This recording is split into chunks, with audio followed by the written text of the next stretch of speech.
So hello everyone, welcome back. आज हम start करने वाले हैं अपने एनसीईआरटी का पहला chapter, that is the living world. और यहाँ से हम अपने नीट की प्रिपरेशन को शुरू करेंगे। ठीक है, ये लेक्चर 1 है। और बेटा अभी जो भी लेक्चर्स चलेंगे वो बहुत ही शॉर्ट, क्रिस्प, कंसाइज होंगे, ताकि कम अमाउंट ऑफ टाइम में आप ज़्यादा से ज़्यादा चीज़ों को क्लियर कर लो। जैसे जैसे हम लेक्चर्स करते जाएंगे हम डीपीपीज डिस्कस करते जाएंगे, और डीपीपीज में क्या होगा, वो क्वेश्चंस जो आपके प्रीवियस ईयर्स में पूछे गए हैं, दूसरा वो जो पॉसिबली आगे पूछे जा सकते हैं, और ये सारे डीपीपीज टेलीग्राम चैनल पे अपलोड हो जाया करेंगे। ठीक है, आप वहां से जाके पीडीएफ डाउनलोड करके प्रैक्टिस कर सकते हो। Okay, so without any waste let us start the first chapter, जिसका नाम है द लिविंग वर्ल्ड। ठीक, अब लिविंग वर्ल्ड में हमें पढ़ना क्या है कि बेसिकली लिविंग क्या होता है। What is living? लिविंग क्या होता है बेटा? लिविंग, इस लिविंग को डिफाइन करने के दो, कह लो आप, मेथड्स हैं या दो डेफिनीशंस हैं। पहला जो डेफिनीशन है that is very scientific definition, जो कि सबको पता होगा। अगर मैं आपसे पूछूं कि बेटा लिविंग क्या है, तो आप क्या बोलोगे? मैम लिविंग वो है जो सांस ले रहा है, जो चल रहा है, जो फिर रहा है, जो खाना खा रहा है। आप यही बोलोगे बहुत साइंटिफिकली कि ma'am all those organism that breathing. ठीक, या ऐसे ऑर्गेनिज्म जिनको फूड की रिक्वायरमेंट है। ठीक, ये सारी चीजें आप बोल रहे होगे। दूसरा जो होता है वो फिलोसफिकल होता है कि लिविंग क्या है।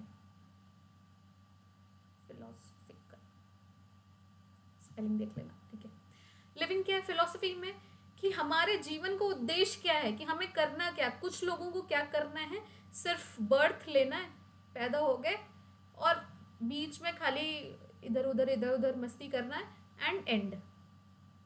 कुछ लोगों को अपने लाइफ से बहुत कुछ चाहिए होता है, दे आर वेरी एम्बिशियस।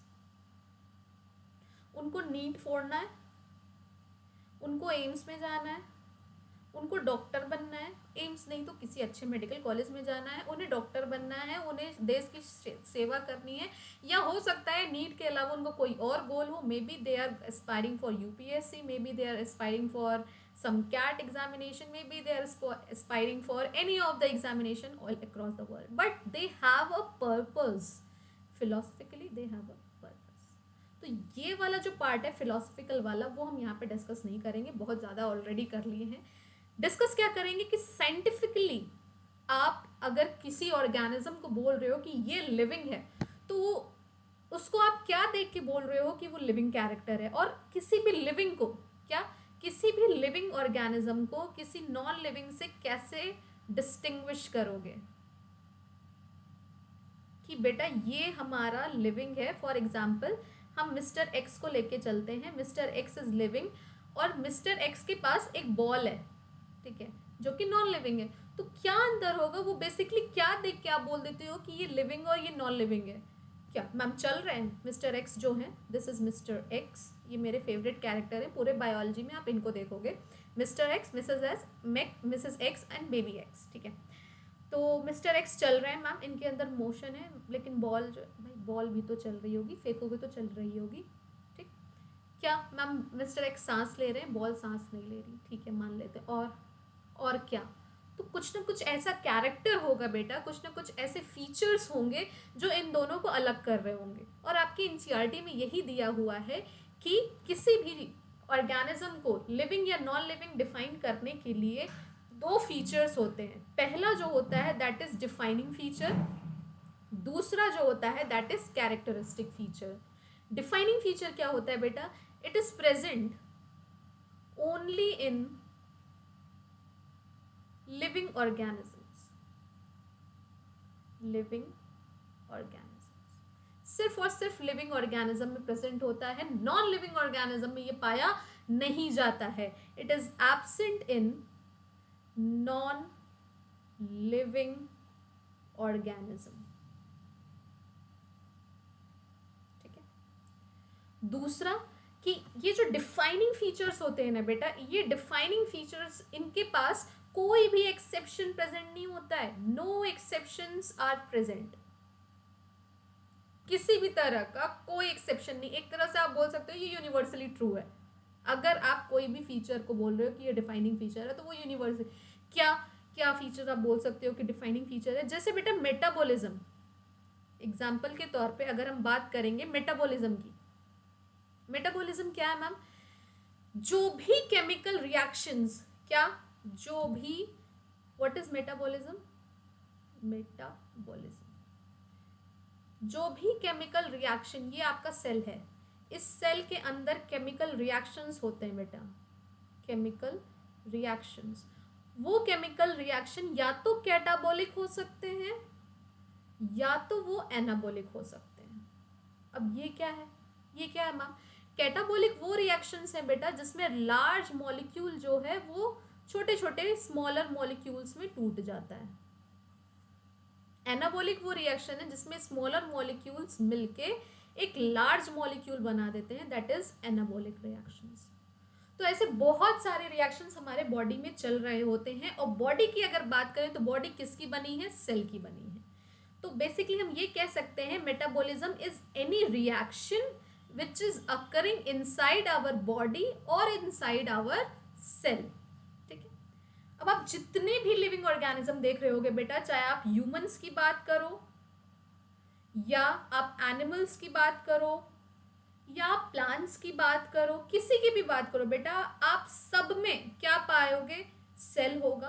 और अगर सेल है बेटा, अगर सेल है तो उसके अंदर क्या हो रहा होगा? मेटाबॉलिज्म हो रहा होगा मैम। और अगर किसी के अंदर मेटाबॉलिज्म है तो वो 110% क्या है बेटा? लिविंग ऑर्गेनिज्म है, विदाउट एनी एक्सेप्शन। क्या ये नॉन लिविंग में नहीं पाया जाता मैम? बिल्कुल नहीं पाया जाता है। क्या आपके यहाँ जो टेबल, चेयर, बुक्स वगैरह हैं उसमें कहीं भी आप देख रहे होगे कि हाँ उसके अंदर सेल है और वो जो है मेटाबॉलिक रिएक्शन परफॉर्म कर रहा है? नहीं। तो सबसे पहला जो डिफाइनिंग फीचर, जो फीचर है जिसमें कोई एक्सेप्शन नहीं है, that is metabolism. This is an example of defining feature. दूसरा, क्योंकि ये मेटाबॉलिज्म किसमें हो रहा है बेटा? सेल के अंदर हो रहा है। किसमें हो रहा है? सेल के अंदर हो रहा है। इसलिए दूसरा एग्जाम्पल आप ले सकते हो सेल्यूलर ऑर्गेनाइजेशन। ठीक, ऐसे बहुत सारे होंगे। तो अभी कुछ लोग ये बोलेंगे मैम क्या हम रिप्रोडक्शन को नहीं बोल सकते हैं कि वो भी एक डिफाइनिंग फीचर है? रिप्रोडक्शन, बहुत अच्छा सोच रहे हो आप लोग, सच में बहुत अच्छा सोच रहे हो कि भाई रिप्रोडक्शन भी तो एक डिफाइनिंग फीचर हो सकता है। बट नहीं बेटा, रिप्रोडक्शन जो है वो हो सकता है कि लिविंग ऑर्गेनिज्म में प्रेजेंट हो, लिविंग ऑर्गेनिज्म में रिप्रोडक्शन प्रेजेंट है, और नॉन लिविंग ऑर्गेनिज्म जो होते हैं वो रिप्रोडक्शन नहीं करते हैं। वरना ऐसा होता कि आज हमने एनसीईआरटी रखी है, रात में सोई है और उसके बाद दूसरे दिन हम देख रहे हैं भाई 2 एनसीईआरटी, कितना मजा आता है ना? ऐसे पैसे डबल हो जाते हैं, है ना? ओके, ऐसा नहीं होता है। लेकिन फिर भी हम रिप्रोडक्शन को डिफाइनिंग फीचर नहीं बोलते हैं बेटा। It is not a defining feature. क्यों क्यों क्यों मैम?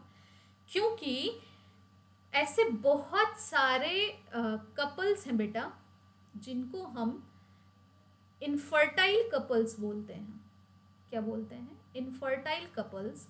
या बहुत सारे म्यूल्स हैं, या इवन स्टेराइल हनी बी। आपके एनसीईआरटी का सारे एग्जाम्पल बता रहे हैं। स्टेराइल हनी बी जो कि रिप्रोड्यूस नहीं करते हैं, they do not reproduce, but still they are living। इस वजह से, क्योंकि रिप्रोडक्शन में एक एक्सेप्शन आ गया बेटा, एक एक्सेप्शन आ गया कि बहुत सारे ऐसे लिविंग ऑर्गेनिज्म हैं जो कि रिप्रोड्यूस नहीं कर रहे हैं, इसलिए रिप्रोडक्शन को डिफाइनिंग फीचर ना कह के क्या कह दिया गया? Characteristic feature. समझे क्या? बिल्कुल। तो अब यहाँ पे बता दोगे क्या कैरेक्टरिस्टिक फीचर क्या होता है? कैरेक्टरिस्टिक फीचर वो फीचर है मैम जो कि लिविंग में भी पाया जा सकता है और नॉन लिविंग में भी पाया जाता है। समझ में आया क्या कैरेक्टरिस्टिक फीचर क्या होता है? ठीक है, it is present in living and non living. दूसरा, इसमें एक्सेप्शन हो सकता है, it may have exception. Example example अभी बताया बेटा आपको एग्जाम्पल के तौर पे, रिप्रोडक्शन, दूसरा ग्रोथ। अब ग्रोथ कैसे होगा मैम, ग्रोथ कैसे यहाँ पे कि भाई हमारा जो टेबल चेयर है वो रातों रात लंबा नहीं हो जाता है मैम, तो ग्रोथ कैसे आप बता रहे हैं, तो ग्रोथ ऐसे बता रहे हैं बेटा, देखो ग्रोथ जो होती है मान लेते हैं सिर्फ और सिर्फ लिविंग ऑर्गेनिज्म में प्रेजेंट होती है। किसमें, लिविंग में, जो कि आप देख रहे होते हो कि एक बच्चा होता है, बेबी एक्स जो होता है वो बड़ा होके मिस्टर एक्स बन जाता है, ठीक है, मिस्टर एक्स होता है। या अगर कोई छोटा सा प्लांट होता है वो भी ग्रो करके एक ट्री बना देता है। ओके, एग्रीड, आपके बात से एकदम सहमत है। लेकिन क्या आप माउंटेन्स को देखे हो बेटा, माउंटेन्स को देखे हो, ये माउंटेन्स जो होते हैं वो बहुत ज़्यादा टाइम लेते हैं, दो कि हो सकता है 20, 30, 40, 100 ईयर्स भी लग जाए इन लोग को, लेकिन ये भी ग्रो करते हैं हाइट में, इनकी हाइट तो इंक्रीज करती है। दूसरा कि जब भी सर्दियों का टाइम होता है बेटा, आप देखे होगे इन माउंटेन्स के ऊपर एक बर्फ की इस तरह से लेयर आ जाती है, तो भी तो इनके अंदर हाइट का इंक्रीज होता है, तो भी तो इनके अंदर एक मोटी सी अगर बर्फ की लेयर आ गई बेटा, तो भी तो इनके हाइट में इंक्रीज किया। ग्रोथ का मतलब क्या होता है, ग्रोथ का मतलब आप कहीं से भी या तो मास में ग्रो कर रहे हो, या तो आपका वेट बढ़ रहा है बेटा, या आप हाइट में ग्रो कर, सॉरी नॉट हाइट, नंबर में ग्रो कर रहे हो। अब वो नंबर या तो सेल का हो सकता है या तो आपका हाइट भी हो सकता है। आप कहीं से तो ग्रो कर रहे हो, ठीक है, कहीं से तो आप ग्रो कर रहे हो, आपका मास ग्रो कर रहा है या तो नंबर ग्रो कर रहा है। नंबर बेसिकली सेल के नंबर को रेफर करता है, समझ में आया। तो ग्रोथ जो है आप देख रहे होगे कि लिविंग में तो प्रेजेंट है मैम, नॉन लिविंग में भी प्रेजेंट होती है, माउंटेन्स में भी। आप ऐसे बालू रख के छोड़ दो और आंधी आएगी ना, इसके ऊपर बहुत सारे और बालू इकट्ठा हो जाएंगे, ऐसे हीप बना देंगे। सैंड ड्यून्स जो फॉर्म होते हैं ना बेटा, वो ऐसे ही फॉर्म होते हैं। तो बेसिकली क्या, growth is not a defining feature, it is a characteristic feature. तो आपको ये दो चीज समझ में आई, difference between defining and characteristic feature, जो कि आपकी एनसीईआरटी में साफ साफ लिखा है कि ग्रोथ डिफाइनिंग फीचर नहीं हो सकता। तो कौन सा फीचर है, इससे पहले कि आप आगे कंफ्यूज हो, यहाँ पे ये चीज क्लियर करना जरूरी था। I hope everybody is clear with this, defining feature और कैरेक्टरिस्टिक फीचर। अब एक एक करके हम इसको डिस्कस कर रहे होंगे कि ग्रोथ क्या है, रिप्रोडक्शन क्या है, मेटाबॉलिज्म क्या है, सेल्यूलर ऑर्गेनाइजेशन क्या है, रिस्पॉन्स टू एक्सटर्नल स्टिमुलाई क्या है, ये सब हम लोग डिस्कस कर रहे होंगे, ठीक है। चलो, अब कैरेक्टरिस्टिक ऑफ लिविंग बीइंग, क्या क्या कैरेक्टरिस्टिक हो सकती है। अब आप कैरेक्टरिस्टिक की जब बात करते हो बेटा, तो आप दोनों इंक्लूड करोगे, डिफाइनिंग फीचर भी और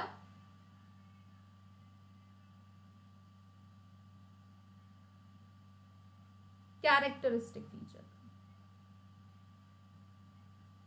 ठीक है। तो सबसे पहला जो है दैट इज ग्रोथ, दूसरा क्या है, रिप्रोडक्शन, तीसरा क्या है बेटा आपका, मेटाबॉलिज्म, चौथा क्या दिया गया एनसीईआरटी में, सेल्यूलर ऑर्गेनाइजेशन, पांचवा क्या दिया गया बेटा, yes, response to external stimuli, response to external stimuli.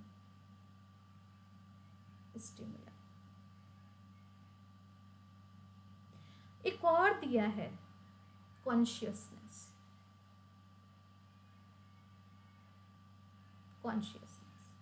अब ये जितने भी 6 आपके फीचर्स हैं, कैरेक्टरिस्टिक फीचर हो चाहे डिफाइनिंग फीचर हो, यहाँ पे कैरेक्टरिस्टिक की जगह ना फीचर्स लिख लेना आप, ठीक है, that will be more appropriate, sorry for this. तो ये जितने भी फीचर्स हैं लिविंग ऑर्गेनिज्म को, इसको एनसीईआरटी में एक्सप्लेन किया गया है, और हम भी बहुत ही बाकायदे देखेंगे। और क्यों देखेंगे, क्योंकि आप जब भी बायोलॉजी आगे पढ़ रहे होगे ये सारी चीजें आपको दिख रही होंगी और आपको पूछ रही होंगी, ठीक है। चलो, सबसे पहला क्या है, ग्रोथ। ग्रोथ का मतलब अभी हम आपको बताते हैं और अभी बताया भी है। ग्रोथ का मतलब बेटा कि वो इंक्रीज कर रहा है, इंक्रीज कर रहा है किस में, या तो वो मास में इंक्रीज कर रहा हो या तो वो नंबर्स में इंक्रीज कर रहा हो। अब ये दो जो कैरेक्टर्स हैं बेटा, आपके एनसीईआरटी में लिखा है ये चीज कि मास या नंबर, इंक्रीज इन मास। यहाँ पे देखो ये एनसीईआरटी की लाइन है। पहली बात तो ये कि all living organisms grow, increase in mass and increase in number are the twin characteristic of growth। जब भी आप ग्रोथ की बात कर रहे होगे बेटा, ये तो increase in mass and increase in number हमेशा बोल रहे होगे, ये दोनों ट्विन कैरेक्टरिस्टिक है। मास ग्रो करेगा तो नंबर भी कहीं ना कहीं इंक्रीज कर रहा होगा। कैसे, आओ दिखाते हैं। आओ, सबसे पहले मान लो ये मिस्टर एक्स है, अगेन मिस्टर एक्स आ गए, हाँ बिल्कुल ये तो आते ही रहेंगे। इनके अंदर क्या होगा, सेल होगा, सेल होगा, ठीक है। इनकी बॉडी किससे बनी है, सेल की बनी है, तो सेल में तो मास होगा ना बेटा। सेल क्या बना रहा होगा, टिश्यू बना रहा होगा, टिश्यू ऑर्गन बना रहा होगा, तो ये सब किसका है, सेल का है। तो सेल जो है वो क्या करता है, डिवाइड करता है। क्या करता है, डिवाइड करता है। टिश्यू से ऑर्गन, ऑर्गन से सिस्टम, ऐसे बन रहा होगा और ये पूरा इसका मास इंक्रीज करवाता है। ये डिवाइड कर रहा होगा, डिवाइड किया, फिर ये आगे डिवाइड कर रहा होगा और आगे डिवाइड कर रहा होगा। तो नंबर ऑफ सेल्स क्या कर रहे हैं बेटा, इंक्रीज कर रहे हैं। यहाँ पे नंबर ऑफ सेल्स इंक्रीज कर रहे हैं। और जब नंबर ऑफ सेल्स इंक्रीज कर रहे होंगे बेटा, तो आपके जो बॉडी का मास कंपोजिशन बना रहा है, टिश्यू बन रहा है, ऑर्गन बन रहा है, ऑर्गन सिस्टम बन रहा है, वो क्या कर रहा होगा, मास को भी बढ़ा रहा होगा। जहां जहां नंबर ऑफ सेल इंक्रीज कर रहे होंगे वहां आपका मास डेफिनेटली इंक्रीज कर रहा होगा। अब इसको नॉन लिविंग में देखो कैसे दिखाएंगे। नॉन लिविंग में कैसे दिखाएंगे, जैसे मान लो ये आपका सैंड ड्यून्स है, सैंड ड्यून्स है, ठीक है। ये इतना सा था और इसमें 100 पार्टिकल्स थे, ठीक है, और it was like weighing near about 2 kg, मान लो, हमने मान लिया, ठीक है। अब ये क्या किया, आंधी आई बहुत तेज बेटा, आंधी बारिश ये सब आई और ये जो है वो इसके ऊपर बहुत सारी लेयर डिपॉजिट हो गई, ठीक है। अब इसमें नंबर ऑफ पार्टिकल्स क्या कर रहे होंगे बेटा, नंबर ऑफ पार्टिकल्स क्या कर रहे होंगे, यहाँ पे 2000 पार्टिकल्स हो गए। बहुत ही ले मैन के टर्म्स में समझा रहे हैं बेटा। इसका मास क्या कर जाएगा, इंक्रीज कर जाएगा। मे बी इट इज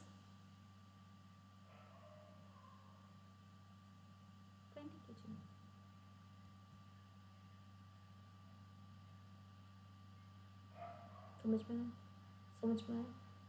तो जैसे ही आपका पार्टिकल इंक्रीज कर रहा है, क्या हो रहा है, नंबर इंक्रीज हो रहा है। जैसे पार्टिकल इंक्रीज करेगा आपका मास क्या करेगा, इंक्रीज करेगा। तो जहां कहीं भी आप मास की बात कर रहे होगे बेटा, जहां कहीं भी आप मास की बात कर रहे होगे वहां पे आप नंबर की भी बात करोगे। और ये ट्विन कैरेक्टरिस्टिक ऑफ ग्रोथ है and it is question asked in the previous year NEET, ठीक है। किस ईयर में पूछा था वो आप देख लेना एक बार उसमें पीडीएफ में, ठीक है, ओके।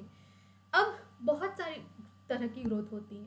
ग्रोथ को हम बेसिकली 2 बेसिस पे बांटते हैं। पहला कि वो कहाँ हो रही है, मतलब कहाँ हो रही है का मतलब क्या बेटा, सुनो, कहाँ हो रही है का मतलब है या तो वो बॉडी के अंदर हो रही होगी, बॉडी के इनसाइड हो रही होगी, या तो वो बॉडी के आउटसाइड हो रही होगी, ठीक है।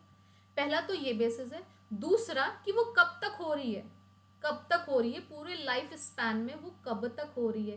क्या वो कुछ टाइम के लिए हो रही है फिर स्टॉप हो जा रही है, या वो कंटिन्यूड ग्रोथ है, ठीक है। ये 2 बेसिस हमें देखना है। तो सबसे पहला जो है दैट इज एक्सट्रिंसिक ग्रोथ। इसके नाम से ही आपको पता चल रहा होगा, एक्सट्रिंसिक का मतलब एक्सटर्नल ग्रोथ है बेटा। ये क्या है, ये एक्सटर्नल है, आउटसाइड द बॉडी होती है, ये आउटसाइड द बॉडी होती है ये। और अगर कोई ग्रोथ आउटसाइड द बॉडी हो रही है तो ये कहाँ पाई जा रही होगी? ये नॉन लिविंग ऑर्गेनिज्म की कैरेक्टरिस्टिक हो जाती है, non living organism. I don't know आप लोग के दिमाग में एक क्वेश्चन आ रहा होगा या नहीं आ रहा होगा, मेरे दिमाग में आ रहा है, तो let us ask a question with you कि ये एक ऑर्गेनिज्म आप लोग 10th में भी पढ़ के आए हो, तो आई शुड आस्क दिस कि ये आपका ईस्ट है, क्या है ये? ईस्ट। हाँ, अब आपको थोड़ा थोड़ा याद आ रहा होगा कि मैं क्या पूछने वाली हूँ। ईस्ट के ऊपर ऐसे ऐसे बहुत सारे बर्ड्स बने होते हैं जब वो रिप्रोड्यूस करता है। ये भी एक तरह का ग्रोथ है, लेकिन ये कहाँ हो रहा है? ये इस पेरेंट ईस्ट के बाहर, बॉडी के बाहर हो रहा है। तो ये एक्सट्रिंसिक ग्रोथ है या इंट्रिंसिक ग्रोथ है? ये आप मुझे कमेंट सेक्शन में बताओगे। This is your homework. आ जाओ इधर। पहला क्या? Extrinsic growth is external growth, जो कि बॉडी के बाहर हो रही होती है। ये नॉन लिविंग ऑर्गेनिज्म की कैरेक्टरिस्टिक होती है, ठीक है। इंट्रिंसिक का क्या मतलब होता है बेटा? इंट्रिंसिक का मतलब होता है ये इंटरनल होगी, इंटरनल ग्रोथ होगी और बॉडी के अंदर होगी, inside the body, inside the body. ये किसकी कैरेक्टरिस्टिक हो जाएगी? लिविंग ऑर्गेनिज्म की कैरेक्टरिस्टिक हो जाएगी, लिविंग ऑर्गेनिज्म की कैरेक्टरिस्टिक।